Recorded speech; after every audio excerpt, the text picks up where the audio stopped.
Hi, everybody. Professor Gunner again. I hope you've all been doing well as we enter technically our second week of this class. Last time, I asked you to listen to a piece on Plato's allegory of the cave. And in that reading, what I tried to convince you of is that there are a few different interpretations that Plato is trying to get us to think about and perhaps internalize regarding the nature of our existence here on Earth, the nature of education, how we consume information, and what kind of situation that places us in. Really, the allegory of the cave is a great introductory reading to philosophy because it explains Plato's position on what philosophy is, what we can use it for, and why it has value in our lives. Well, the answers to those questions were pretty basic. Basically, philosophy can help us reflect on the nature of our reality, what we've been told, and hopefully it can help us escape the ignorance that we are placed in due to the information that we consume, the upbringing, and the social conditioning that we have been subjected to, and the messaging that is constantly around us, whether it's due to advertising, media, government, or from other institutions. Today we're going to be looking at, well, some pretty basic pieces that touch more on the particulars of this class. You can start any class with Plato's allegory of the cave, but this class specifically is going to be about natural and artificial environment. So, what does that mean? What are we going to be exploring? And what does the environment or environments that we are a part of have to do with our biology, our psychology, what we know, and what our life looks like? We're going to be trying to answer some of those questions in this class. And so, what I've asked you to read next is basically just two pieces, very short pieces, that try to describe for us what the environment is, as it is used in our English language, and what environments are. Because if we're going to talk about natural and artificial environments, and how environments impact us and what they are like, we have to get clear on what an environment is. So that's what we're going to be exploring today. I'm going to take the pieces in reverse order. First, we're going to look at the second piece, the meaning and functions of environment. Now, this piece primarily was about what we would call the natural environment, or it's a phrase that you hear a lot in our language, the environment. We have to worry about the environment. We have to protect the environment. What are people saying when they say that? Well, they're talking about this kind of biotic system that we are a part of. And so the second piece defines environment as follows: a sum total of all the living and non living elements and their effects that influence human life. So, what is the environment? Well, it is the sum total of all living and non living things that affect human life. Pretty vague, pretty general, widespread definition. As we go throughout this class, we'll be talking about different environments in particular, how they impact human life, and how we have constructed environments in particular ways to produce certain outcomes. Then we will ask, is that good? Should we try to change things? Should we try to produce other outcomes? But I thought we would start with a definition that is pretty general, but one that is not as wide in scope as we could go in this class. So this definition is particularly talking about, well, mostly what we would call the natural environment. This natural environment includes what we would call biotic elements, living things such as animals, plants, forests, fungi, fisheries, birds, those kinds of things.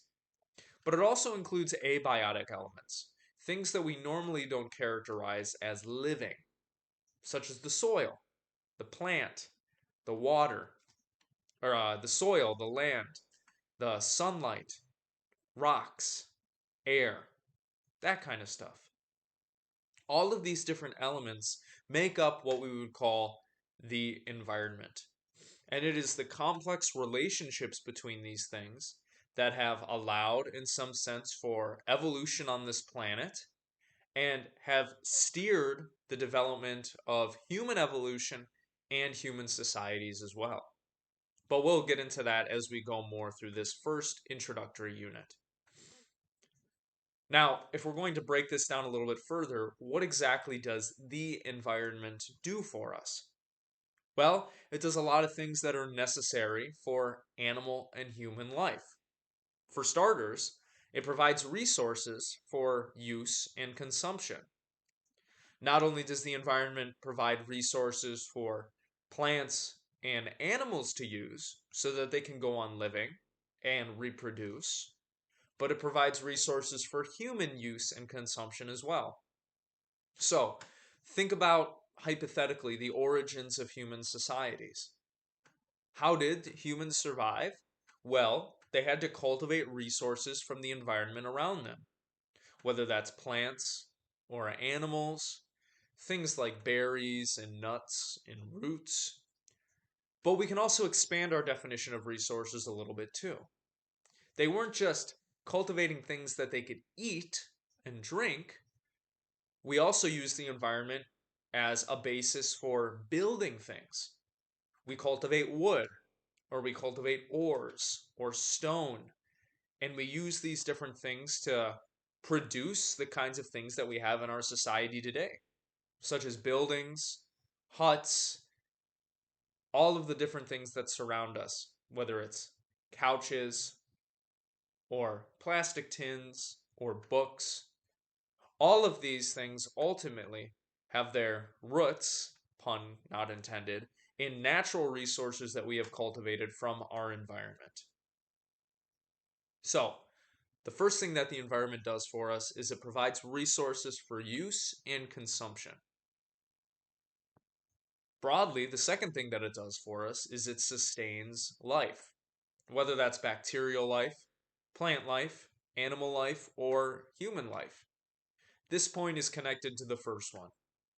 It provides resources for us, and insofar as it provides resources for us and it produces a kind of atmosphere in which life can be sustained, it helps us live, right? In our environment, there is sunlight and there's resources for us to use. There is soil that we can use in order to plant and grow things and that allow for the generation of other forms of life.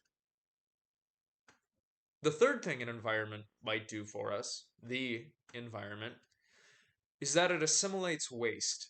And this one is incredibly important. See, on Earth, things will be born or grow, live, and then die. If we didn't have some sort of system that recycled the matter and nutrients from these biotic life forms, we would be living on a mountain of corpses by now. But we don't have that because we have things like fungi and other scavengers like vultures that will recycle the matter and the nutrients and the life so that the system can continue to go on living and producing more things so that we don't run out of space, so that the energy can continue to be recycled through the system and be transferred in various ways. Finally, the last thing this second article mentions is that the environment enhances quality of life.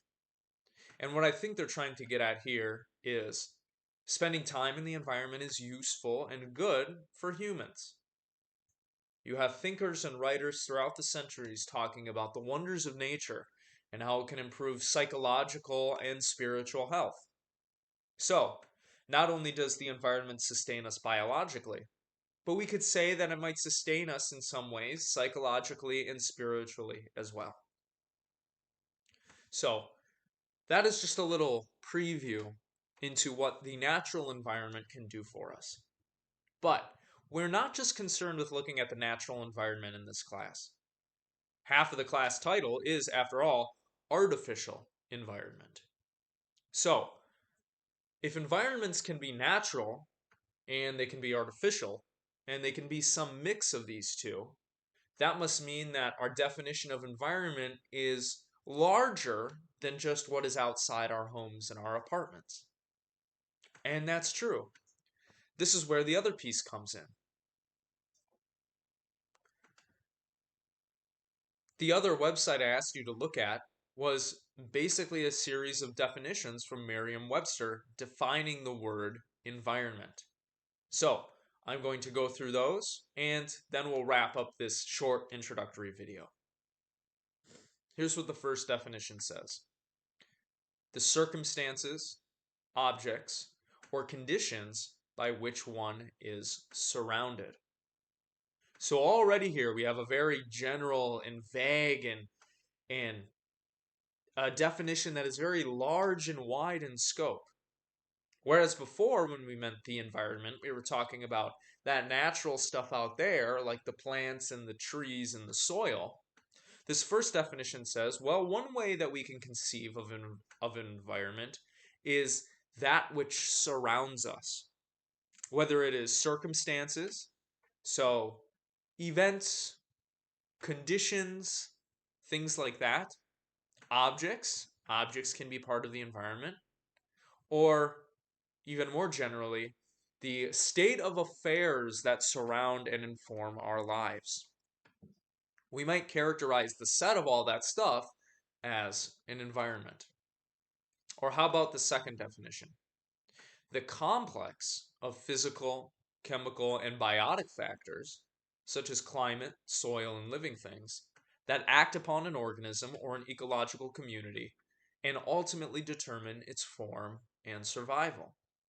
So, here again, we have some sort of definition that references physical, material, biotic conditions. But it goes beyond just living things. It says it's that complex or that aggregate of physical, chemical, and biotic factors. So, all of those things that act upon an organism that we might call physical or material, or an ecological community, which ultimately determines its form and survival. So, the biological processes that are going on out here, the chemical processes, the physical interactions and physical reactions of these things interacting, those things, which could include climate, soil, and living things. So, we're talking about something really wide here and all encompassing. We could call that the environment. Or we could talk about it in a social or a cultural way. Look at definition 2b. The aggregate of social and cultural conditions that influence the life of an individual or community. So, how we live in communities with others, the rules that are involved in that, the relationships that take place, the nature of those relationships, how those relationships play off each other, the buildings and architecture that we construct, education, history, all these artifacts that we have around us. We might call all of this stuff social or cultural conditions that influence the life of an individual or community. We might also lump laws in there as well, religion. All of this stuff kind of influences the environment in which we're raised, in which we find ourselves today, right? So, what we're going to be looking at this class is very complex and widespread. Not only are we going to be looking at natural and what we call environmental things that are biological in nature, but we're also going to be looking at social, economic, cultural, religious, and political conditioning and all of that stuff. Finally, they leave us with two more specific definitions. One related to technology This is definition 4. A computer interface from which various tasks can be performed.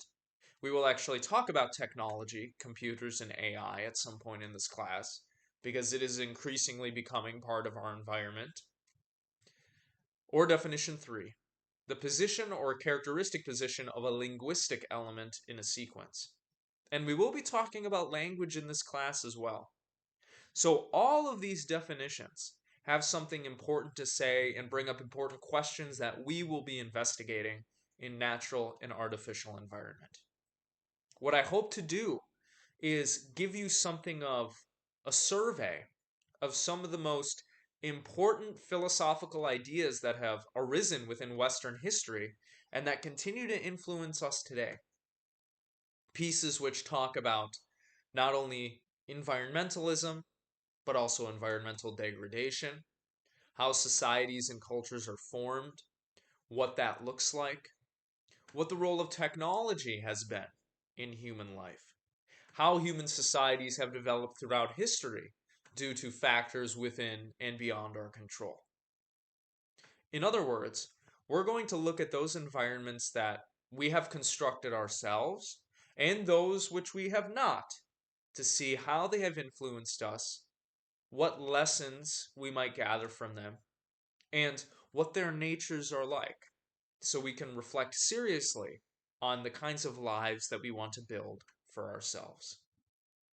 That's basically what we're going to look at in this class.